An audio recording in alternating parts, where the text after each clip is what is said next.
ఒక పార్టీ నాయకుడు బహిరంగంగా వచ్చి ఎవ్వరు ఏ పార్టీ వాళ్ళు ఓటు పంచినా కూడా తీసుకోండి, ఓటు మాత్రం మాకే ఇయ్యండ్రి అంటే ఓటుకు నోటును వాళ్ళు ఎంకరేజ్ చేస్తున్నట్టే కదా. దట్ మీన్స్ అంతే కదా.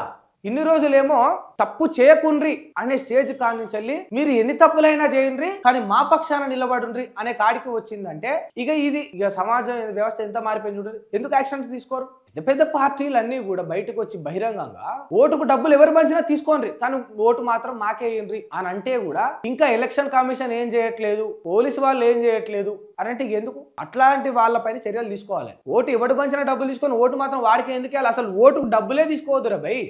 ఎంత దుర్మార్గంగా తయారైతే, ఎంత దిగజారిపోతే రాజకీయం ఇలాంటి మాటలు చెప్తారు చెప్పండి. జనాలు మారరు ఎంత చెప్పినా అంటే మారమని చెప్పు, మారే వరకు చెప్పు, నీ కంఠంలో ఊపిరున్నంత వరకు చెప్పుతూనే ఉండు కదా.